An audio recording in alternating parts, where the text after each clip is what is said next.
As guerras fazem parte da história da humanidade, sendo registradas e estudadas desde a antiguidade. Atualmente grandes tensões afligem as nações devido às notícias provenientes entre Rússia e Ucrânia. Mas, onde e quando surgiu o primeiro conflito do universo? Este é o canal Chave Bíblica. Se inscreva, curta o vídeo e compartilhe. Fique com a gente até o final, e participe de nosso quiz. Como essa história começou? Em 2 Coríntios 12 versos 2 a 4, nos informa que o paraíso, o lugar onde Deus mora, fica no terceiro céu. O primeiro céu é também chamado de atmosfera. É onde estão as nuvens, os aviões e os pássaros. O segundo céu é o que chamamos de espaço ou universo. É onde estão os planetas e as estrelas. Já o terceiro céu é um plano acima do universo, é o lugar de habitação de Deus. E é exatamente neste lugar onde nossa história começa. Muito antes do ser humano vir a existir, Deus criou maravilhosos seres chamados de anjos. Dentre eles, um conhecido como Lúcifer. Em Ezequiel 28 versos 12 a 17 lemos: Tu eras o selo da medida, cheio de sabedoria e perfeito em formosura, e de toda a pedra preciosa era a tua cobertura. Selo da medida, quer dizer em outras palavras que ele era um exemplo, um modelo a ser seguido. Pense em algo como uma máquina de Xerox, no qual espera que todas as outras folhas sejam cópia da original. Da mesma forma, Lúcifer era um exemplo para os demais anjos que tinham ele como uma referência. O livro de Ezequiel continua: Tu eras o querubim, ungido para cobrir, e te estabeleci, no monte santo de Deus estavas. Perfeito eras nos teus caminhos, desde o dia em que foste criado, até que se achou iniquidade em ti. De acordo com a Bíblia, a palavra ungido significa escolhido para determinada função. Vejamos por exemplo Lucas 4 verso 18. Onde Jesus afirmou: O Espírito do Senhor está sobre mim, porque ele me ungiu para pregar boas novas aos pobres. Ou seja, Lúcifer era um querubim ungido para cobrir. Uma clara referência aos querubins cobridores da Arca da Aliança. Era uma importante e honrada função. Ezequiel também afirmou que ele era perfeito. No dicionário, perfeito significa que não tem defeitos, ideal, impecável, excelente. Para um engenheiro afirmar que uma casa foi construída com perfeição, é necessário que ele siga à risca o projeto que lhe foi dado. Se seguir um projeto determina a perfeição ou não da obra, podemos afirmar que este querubim era perfeito enquanto seguia a lei de Deus. O texto também afirma que este querubim foi criado, ou seja, ele é uma criatura e não possui vida em si próprio. Ele era perfeito até o dia em que foi encontrado iniquidade nele. Na Bíblia, iniquidade é sinônimo de pecado. Em 1 João capítulo 3, verso 4, temos a definição de pecado. Todo aquele que pratica o pecado transgride a lei e, de fato, o pecado é a transgressão da lei. Ou seja, desobedecer à lei de Deus é a definição de pecado e iniquidade. Ezequiel continua: E pecaste, por isso te lancei, profanado, do monte de Deus, e te fiz perecer, ó querubim cobridor.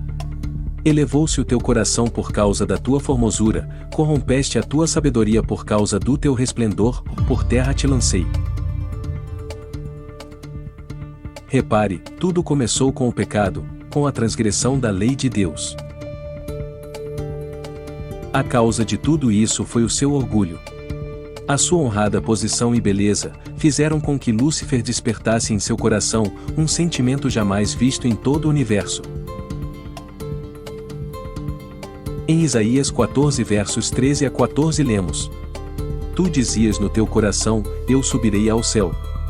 Acima das estrelas de Deus, exaltarei o meu trono. E no monte da congregação me assentarei. Subirei sobre as alturas das nuvens, e serei semelhante ao Altíssimo.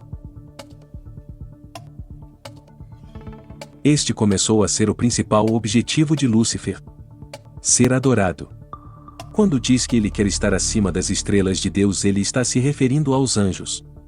Isso porque, de acordo com Apocalipse 1, verso 20, e Jó 38, versos 4 a 7, temos a confirmação de que estrelas são anjos.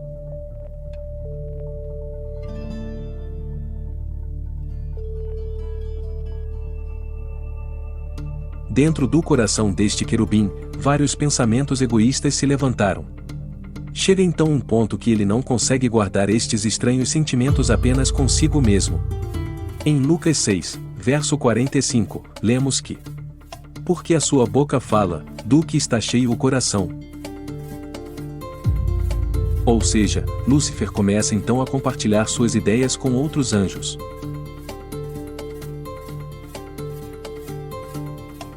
E de acordo com João 8 verso 44, sabemos que ele é o pai da mentira, e por essa razão começou a espalhar enganos no céu. Lúcifer não pediu claramente para ser adorado pelos outros anjos. Pense nas propostas de Lúcifer como uma grande campanha política, no qual coloca em ataque o governo atual. Ele começa então a propor uma nova forma de organização, no qual a lei de Deus não se torna necessária.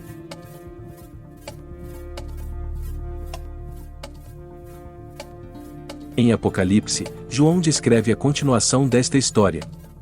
Lúcifer é desta vez representado por um grande dragão. O texto de Apocalipse 12 verso 4 nos fala: a sua cauda levou após si a terça parte das estrelas do céu.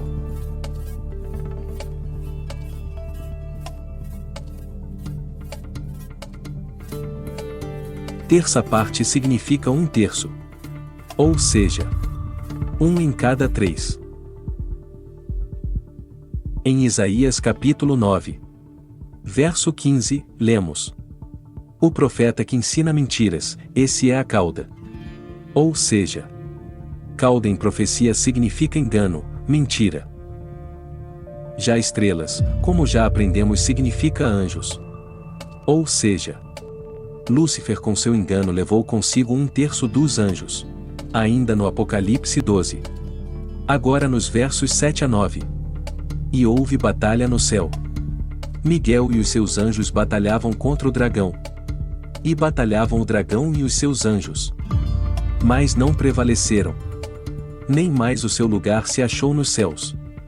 E foi precipitado o grande dragão, a antiga serpente, chamado o Diabo, e Satanás, que engana todo o mundo.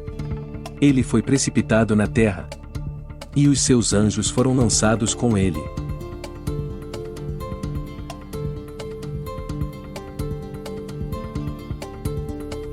Agora, pensemos um pouco. Por que Deus não destruiu Lúcifer?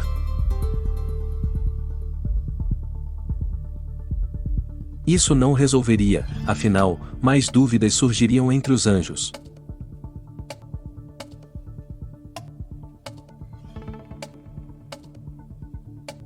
Pensariam que Lúcifer poderia estar certo. Os anjos começariam a servir a Deus por medo, e não por amor. Afinal, Deus não criou robôs programados para amá-lo de forma forçada.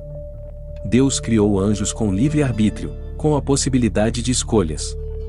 Amor sem liberdade não existe. Chegou a hora de nosso quiz. Está preparado?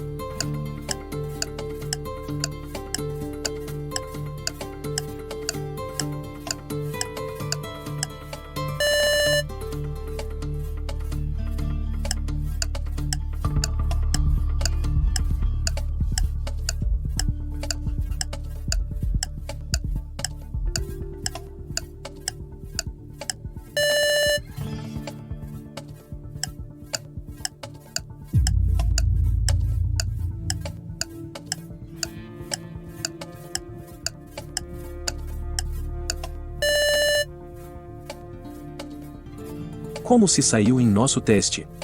Deixe nos comentários. Se inscreva no canal para não perder nenhum de nossos vídeos. Que tal mandar este estudo da Bíblia para seu parente ou amigo? Curta o vídeo, para que o YouTube recomende esse conteúdo para mais pessoas, e assim possamos divulgar ainda mais a palavra de Deus.